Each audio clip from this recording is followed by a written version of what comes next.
I've been through Singapore's Changi Airport more times than I can count, and every travel magazine, every airport ranking, every aviation expert will tell you the same thing. Changi is the best airport in the world. It's won that title so many times that people just accept it as fact. But here's what nobody talks about, and this is going to surprise you.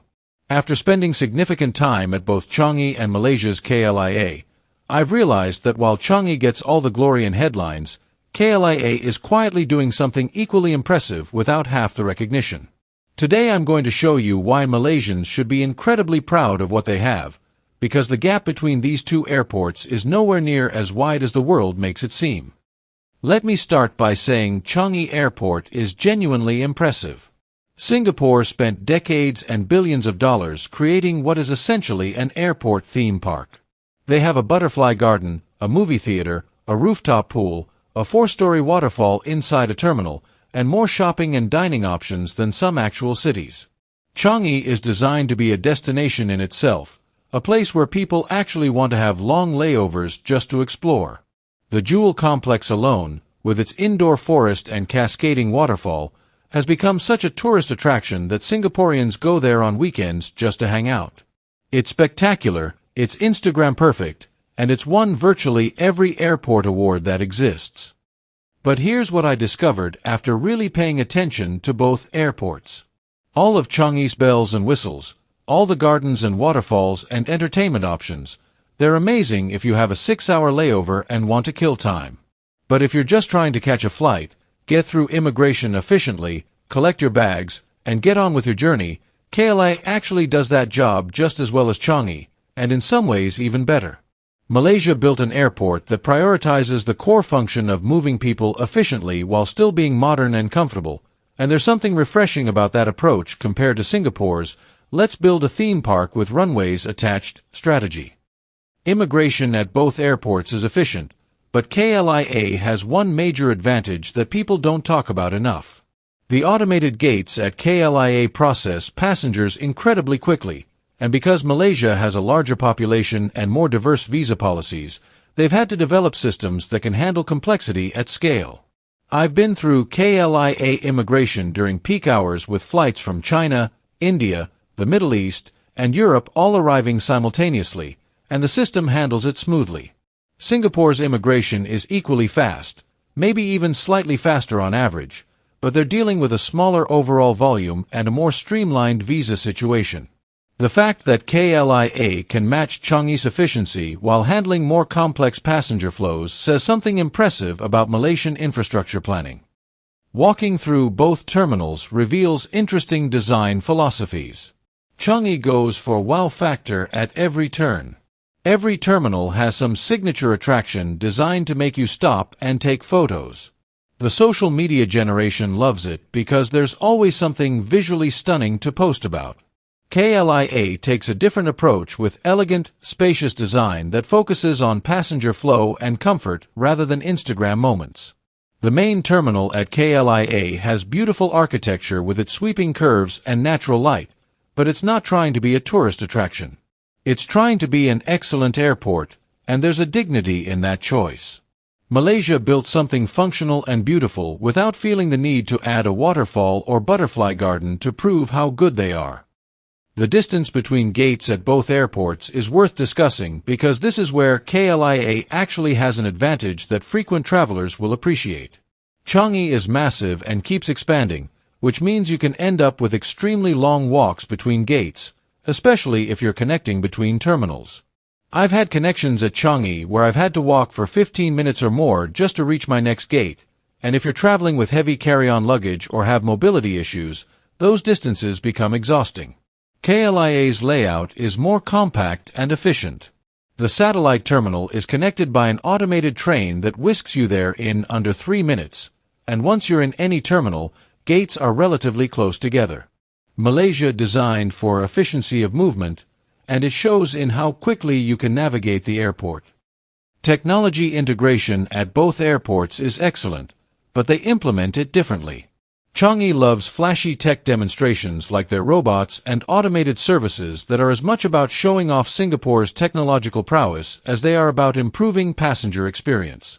KLIA uses technology more practically with comprehensive digital signage, reliable airport-wide Wi-Fi that actually works consistently, and automated systems that fade into the background while making everything run smoothly. Both approaches work, but there's something to be said for Malaysia's more understated implementation of technology that just does the job without making a big show of it. Shopping and dining is where Changi has traditionally dominated the conversation, and it's true that the sheer variety of options at Changi is staggering. You can find almost any cuisine, any brand, any type of shopping experience you want at Changi. But KLIA has been quietly building up its own impressive lineup of restaurants and shops that often gets overlooked because it's not in Singapore. The food options at KLIA span everything from excellent local Malaysian cuisine to international chains to proper sit-down restaurants. The shopping includes duty-free stores with competitive pricing, local Malaysian brands perfect for gifts, and a solid selection of international retailers. Is it as extensive as Changi?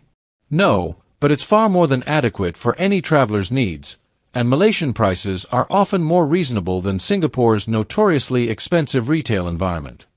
The pricing difference between these airports is actually significant and worth highlighting. Everything at Changi, from food to drinks to shopping, carries Singapore's premium pricing. A simple meal at Changi can easily cost you 20 to 30 Singapore dollars, and that's for fast food quality. At KLIA, you can get a proper meal for a fraction of that cost, and duty-free shopping at KLIA is genuinely more affordable than Changi in many categories. Malaysia's lower cost of living translates directly to better value for passengers, and if you're a budget-conscious traveler, KLIA delivers far better bang for your buck while still maintaining quality and variety. Baggage handling at both airports is efficient, but KLIA consistently impresses me with how quickly bags appear on the carousel. I've timed it multiple times at both airports, and KLIA regularly delivers checked luggage within 20 to 25 minutes of landing, which matches or beats Changi's performance. Both airports have invested in modern automated baggage systems, but Malaysia's implementation seems particularly well-tuned. The baggage claim areas at KLIA are spacious and well-organized with plenty of trolleys always available, making the whole process smooth and stress-free. Changi is equally good at this, so it's essentially a tie, which again proves that KLIA is operating at the same high standard as the world's supposedly best airport. Airline lounges at both airports cater to premium passengers, but KLIA has some genuinely world-class lounges that rival anything at Changi. The Malaysia Airlines Golden Lounge and the various premium lounges at KLIA offer excellent food, comfortable seating, good Wi-Fi, and all the amenities business travelers need. Changi has more lounges overall given Singapore's role as a major hub for multiple airlines, but in terms of quality, KLIA's best lounges stand toe-to-toe with Changi's best. Malaysia has invested in making sure premium passengers have an excellent experience, and it shows in the lounge offerings that often surprise travelers who assumed Singapore would be dramatically better. Airport hotels present another interesting comparison. Changi has hotels directly inside the terminals, which is incredibly convenient for long layovers. KLIA has the Sama-Sama Hotel connected to the main terminal, offering similar convenience. Both provide quality accommodation for travelers who need to rest between flights. The Sama-Sama at KLIA is actually excellent with competitive pricing compared to Changi's transit hotels, and being Malaysia, you get more space and better value for money. Neither airport has a significant advantage here. Both have solved the transit hotel problem effectively. Connectivity to the city center is where both airports shine, but with different approaches. Changi has the MRT that connects directly to Singapore's city center efficiently and affordably. KLIA has the KLIA Express train that reaches KL Central in just 28 minutes, making it one of the fastest airport-to-city connections in Asia. Both systems work beautifully, both are modern and reliable. Singapore's system might be slightly cheaper, but KLIA Express offers more luggage space and a more comfortable ride. It's essentially a draw between two excellent solutions to the same problem. Terminal cleanliness and maintenance at both airports is exemplary, as you'd expect from two nations that take pride in their infrastructure. Changi maintains spotless facilities with restrooms that feel like they're cleaned every 15 minutes. KLIA matches this standard with consistently clean terminals and restrooms that are well maintained throughout the day. Both airports understand that cleanliness is non-negotiable for a world-class facility, and both deliver on that expectation without compromise.